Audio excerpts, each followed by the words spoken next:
Hey everyone, Richie Six String Fun here. Hey, we're gonna get into a song that I've loved for years. I just have never really done much with it for different. I think the reason I haven't done a whole lot with it is because I was always so worried about getting the strum pattern and the arpeggiated notes perfect, and it was a little difficult for me. And I kind of just put it on the back burner for years, and I think now's the time to do it. So we are talking about the Freshman by the band the Verve Pipe, and funny enough, I saw a video not too long ago from Brian Van Der Ark himself, the gentleman who actually wrote the song, and I'm watching it going, hey, that's how I would have done it because I was not worried about, I mean, there's certain notes you have to pick to kind of get that flow, but I kind of just really like the way how he explained it. So I guess really I don't need to do this video. You can just head over to his channel and watch it. I actually encourage you to do that because it was cool to watch, and I think what really caught my eye with him and his video was that he just really enjoyed seeing other people do their renditions, their versions of it. So I just figured I'd share with you how I am doing it with kind of a project I'm working on right now as we kind of jam a little bit. Keeping it real simple. I'll show you how I'm doing it without having to do each note individually, but still giving it that vibe between, picking individual notes and strumming and the different pieces to it. So there's only several pieces to it. It's just a matter of kind of putting it all together.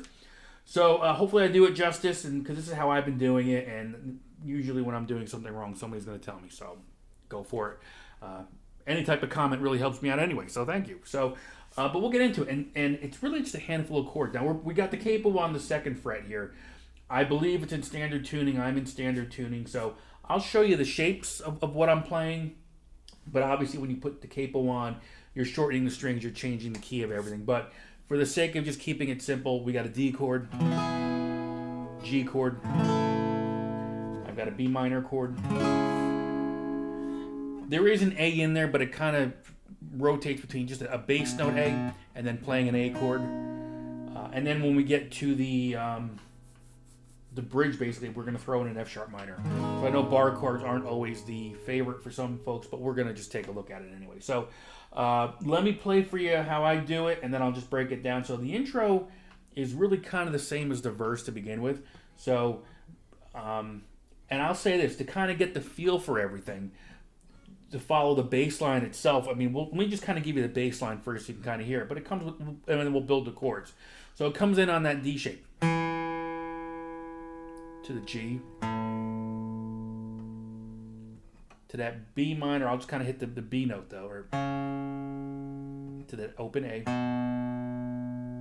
to the G.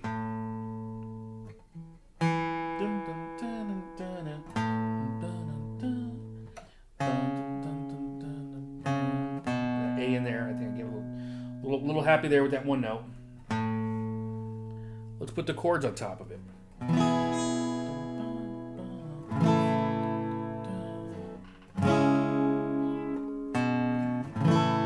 I think that move from that when you're in that B minor shape to that A note really is probably one of the most important parts of this song, just to kind of for the flow of it.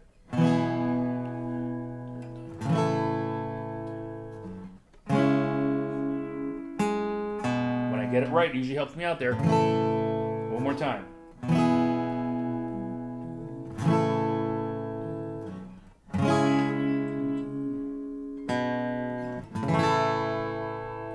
Right, and then from there, well, now we're going to just do the arpeggiated note for those chords here. Every time I do it is kind of different. So, but there's just certain aspects of these notes that I think, when you kind of get it close, it still sounds really good.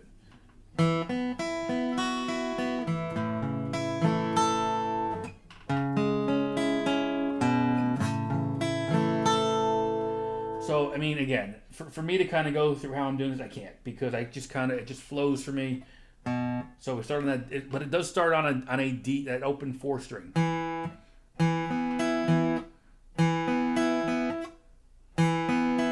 So I'm going 4, 3, 4, 3, 2, 3 to an open high E 1 string.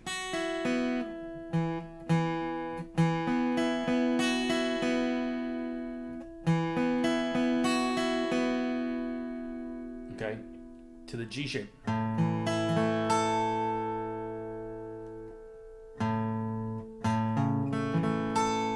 every time I do it, it's different. But I am landing on that 3rd fret, again, relative to the capos, the nut now. The 3rd fret of that 1st string. To the B minor shape. So, and I'm just really, again, just kind of doing the arpeggios as I feel them. And that open A is really that transition to that final G shape in the at the end of that progression, basically. Whoop.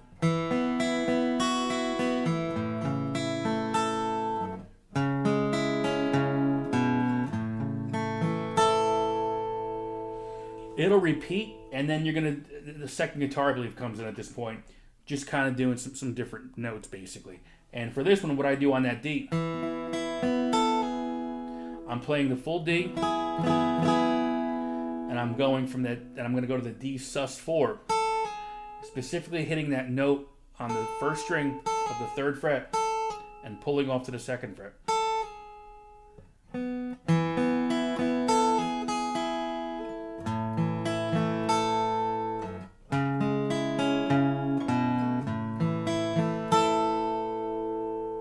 So again.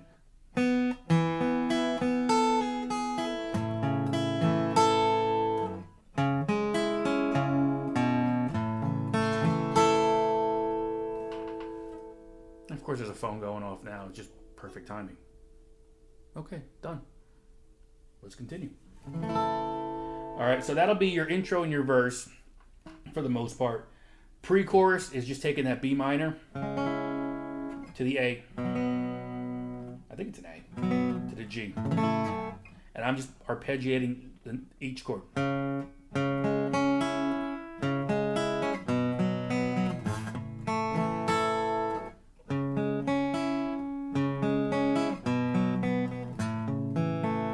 Whatever feels right, but I'm just kind of going straight down the line here with these strings.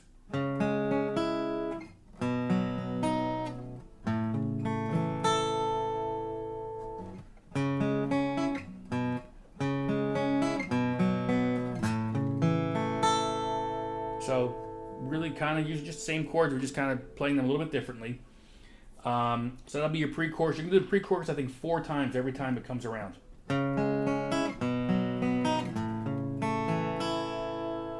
So 4 times with that progression. Then you get into the chorus, which is kind of what we just already did. And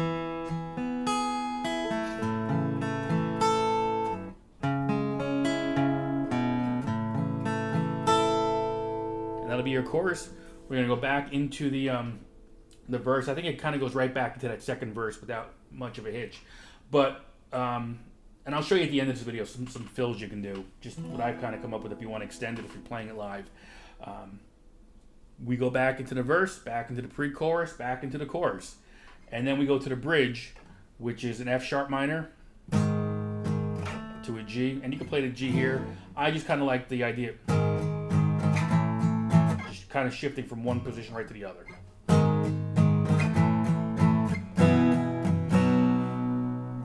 So just listen to the tune, listen to the timing. G, D, D, D, A, F sharp minor. So F sharp minor, G.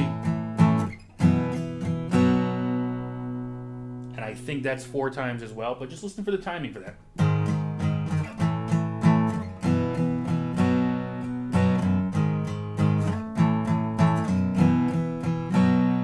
And I think on the final one for that, when you hear the recording, that A is held for quite a while.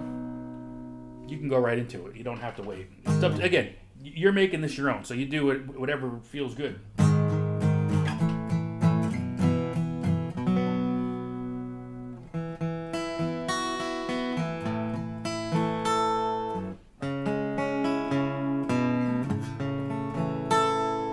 Making it your own.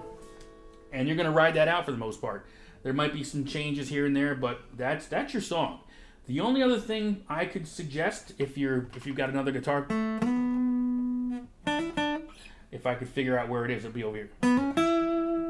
So again, relative to the capo, since we're kind of in the key of B minor and D, again, relative to the capo as being your nut here, I kind of go to that B minor box.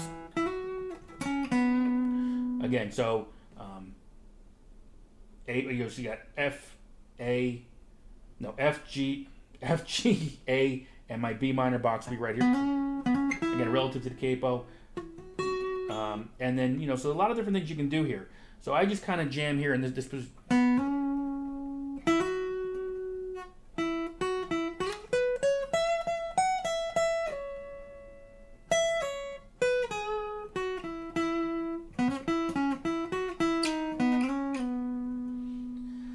So again, whatever key you're in, though, you can just kind of make it your own. So again, keep in mind, if I didn't have the capo on here, just for optics, we'd be in this key of, B minor here, the D.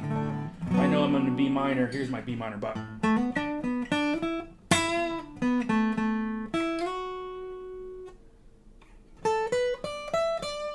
Right? So capo, and again, depending on your voice, capo, put it wherever you want it. But if I know that, again, F, G, A, B minor, right there.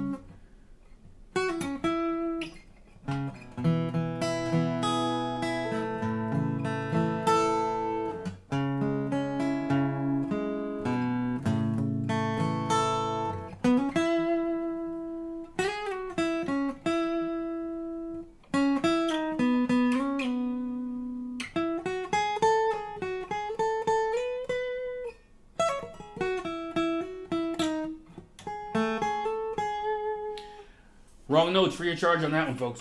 But that's really how I've just been working on.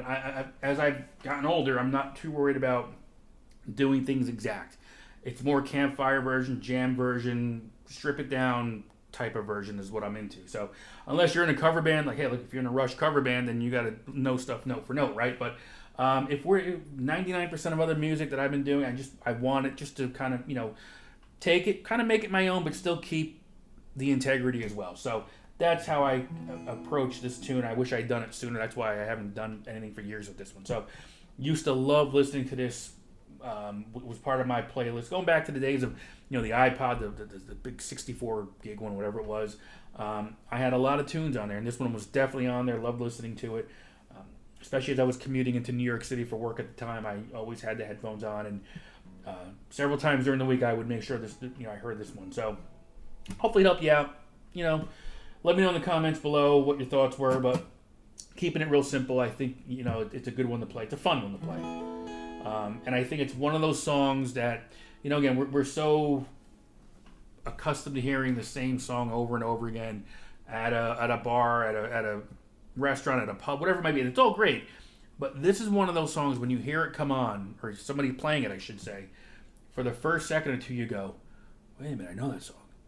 And then as it gets rolling, you're like, oh my God. And this song fits that category where it's like, you haven't heard it in so long, and then you realize how great it was. And it still is. So enjoy it. I'll see you guys on the next